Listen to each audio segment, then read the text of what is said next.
Hey there, once again, my fellow artists. Today we're going to have a little bit of a chat about a very special, near and dear to me, a very specific type of painting brush. A paintbrush, if you will. That you can tell I'm already getting very enthusiastic about this because I feel like this brush kind of gets a bad rap. And of course, we all know I'm talking about the fan brush.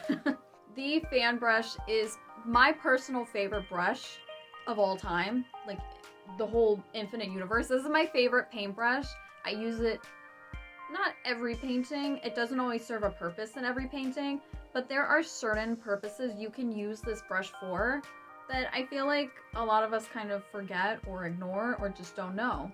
So today, I'm actually going to take you over to my painting table really quickly, and I'm going to show you 5. Okay, there's probably more than this out there in the world, so if you come up with more uses for your fan brush, let me know. But today, I just want to quickly go over and show you 5 unique ways that you can actually put a fan brush to use. Because a lot of us, well, not me personally, because I love the fan brush, but I know a lot of artists think that the fan brush is a waste of space in their,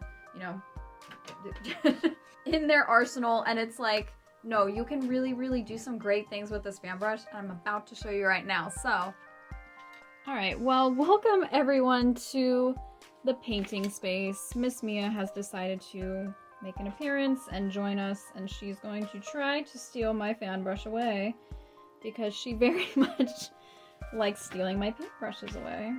And of course, you can see she says, this fan brush is alright with me. Yes, yes, yes.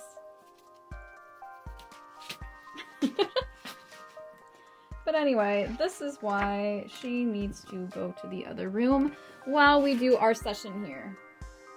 So now, wiping our cat hair away here, again, I just want to show you 5 quick, very simple things you can do with Mia's favorite brush, the fan brush. Da, da, da, da. So, the number one first thing we're going to do is in honor of Miss Mia, which is going to be, once I get a little bit of paint put out here, I'll just show you these examples just in quick old raw umber here today on this scrap piece of paper, is number 1, whiskers. Alright, so what you do to create whiskers with the fan brush, or at least what I like to do, is I take it from the wide side, not the thin side, the wide side, and I dip it in the side of my paint here. You want to make sure there's not too awful much on there, because you want to be able to drag it across the page. Like, say this is the nose of your pretty feline or your puppy or whatever critter you're painting. We want to be able to take it from the inside out like this. And you want to drag it really lightly, because we almost want to be like a dry brush effect, so it's really thin. A very nice effect one way, and of course, again, do it the other way. It might try to glob up a little bit on you, but again, I'm just showing you really quickly. You would probably have paint in the background when you're doing this, so it wouldn't be on a white background anyway. But again, this is the idea of, like, doing whiskers with your fan brush. I've done this in some of my own painting classes before. Sometimes you can just use, a little regular round head brush, but I think using the fan brush is actually really nice, because it allows you to get quite a few of these thin lines at once, stacked side by side. Again, creating that look of like actual whiskers. And this were actual kitty face sitting here, like Miss Mia's face. It would look just like regular, real whiskers. Another thing that I really like the fan brush for is creating trees. You can do it with a couple of different types of trees, like palm trees, for example. If I were to make Mia! Wait, okay, so back out of here. If I were to make a palm tree, like if I were to make the curve of a palm tree here at the side of this brush, and I were to make like branches, I can use the thin side to start creating them, but then from there I can kind of flick it down to get this brushed. Again, it's a fan brush, so guess what we're going to do with it? Make a brush effect. Just like this. Again, we can make another line here. I'm just doing this as a quick example for you guys. Nothing too awful fancy or intricate. Just like that. That would be the general idea of if you were doing this with a palm tree. You can also do this. The first thing I was thinking of showing you was like pine trees, almost like a Christmas tree even. So if I did it from like this side of the page, you kind of want to go back and forth. And then above that, you'll go back and forth, kind of like layering like a wedding cake or something, you know, like a tiered cake. It's kind of the shape you're going for. You want like little lines stacked on top of each other, up and up and up until it comes to a fine point. Just like that. But again, it's that whisking, whipping, whisking, you know, the fanning motion. So we're getting these thin, dry lines in between everything that's going to make it look more detailed more quickly than if you were just using, you know, a brush like this. Like I can even show you here beside that. If we were to just use a wide head brush, look, we're not getting those thin lines in between. And it's not going to be seeming as detailed because we're not seeing through like those individual branches of the tree. See how the difference of this is with the wide head brush and this is with the fan brush, just like that. And notice how this looks a little bit more realistic. Say this was like a shadow that, you know, like we could even put this like a sunset in the background and this would be like the shadow of a tree up front. Which one looks a little bit more realistic? Probably the one with the fan brush because again, the nature of the brush, how all the bristles are fanned out, it allows us to get that detail of tiny little minuscule spaces in between all the lines that looks like branches. The third thing that you can always do with a fan brush, and I often do this a lot, this is something that you gotta really practice to hone in on it, because this is something you can also do with a very small, like round head brush, you know, one of these typical bad boys here. But it's creating really, really thin lines, okay? And the way we do this is, you know, like the Whiskers, we fanned it out this way. Instead of doing it from the wide end though, use the thin edge, okay? So instead of using it like an actual fan, turn it on its side. And what I like to do when I'm creating really, really thin lines with my fan brush is I turn it on the side to dip it in the paint. So I get just the very, very end. So just like the tip on the end of it right here. And then from there, I can very gently glide it across the page. And again, this takes a lot of control to make it really, really thin. But I think it really, really helps to do that because this end of the brush, I mean, this way it's supposed to be really wide, right? It's a really wide brush this way. But when we flip it on its side, literally, on the other side, look how thin it looks now. Because that's the way the fan brush is designed to be. It's designed to be very thin bristles, but fanned out very wide. So you can actually use it this way, turn this way. A lot of people just think, well, we can only do it this way because that's the point of making it like a fan. But if you turn it to the side, you actually get a really, really thin edge that you can make really, really thin lines with. And you can also like outline things like this. This is something I do quite frequently because I find that just because I like the fan brush a lot anyway, I actually find it a little bit easier than using the round head brush sometimes. Because sometimes the round head brush, like the bristles get kind of broken on the ends and it doesn't come to such a fine tip, a fine point.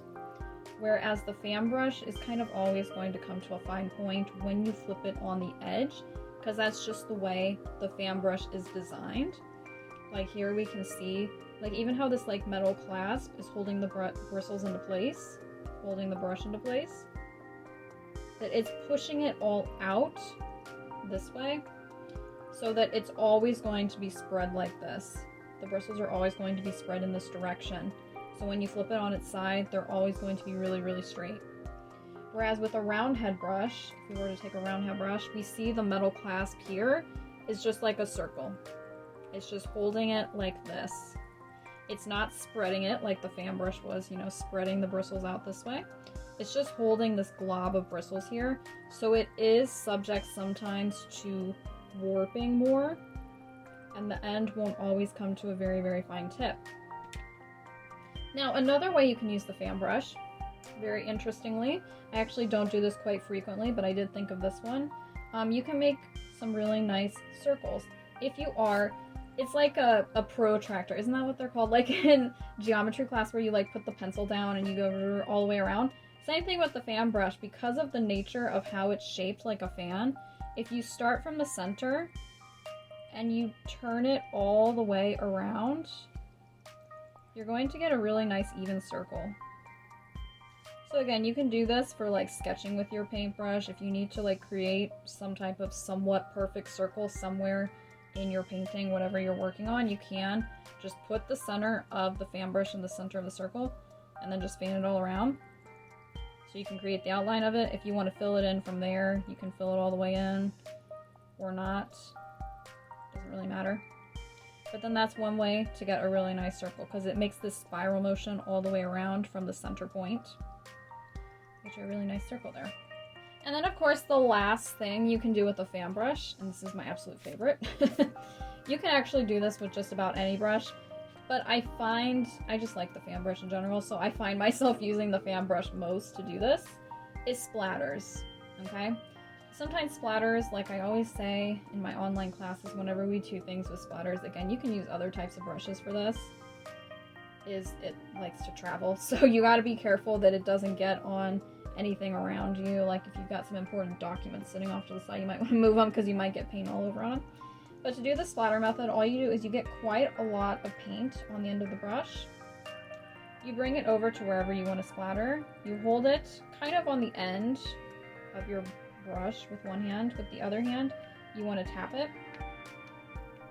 And the reason that I like the fan brush for this is because it gets a very varied, very variable types of splatters. You know, when we're doing it with a round head brush, you're going to get tiny circles, like, yeah, tiny little dots all over the place. With a flat head brush, they're going to be kind of straight, usually. But when you're using a fan brush, you kind of get a variety of both. All types of splatters, so it really looks like this classic paint splatter look, this paint splatter effect.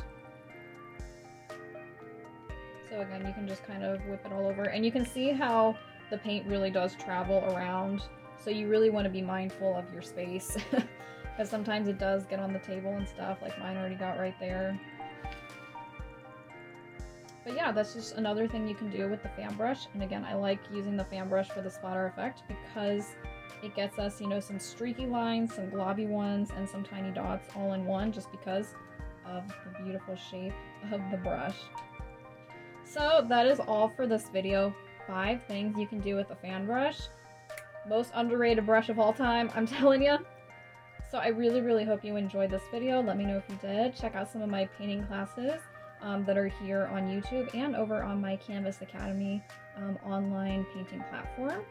I don't typically teach with a fan brush that often, usually, but I give options where if you do want to use a fan brush in place of another brush, I do cue you in on some good moments to do that in a lot of my classes. Because again, I know it's not everybody's favorite brush and not everybody has one of these, but I would invest in one, at least just one, to have in your arsenal that you can use and create pretty designs like this in all of your different paintings. So enjoy, play around with your fan brushes, and until next time, later, my fellow artists.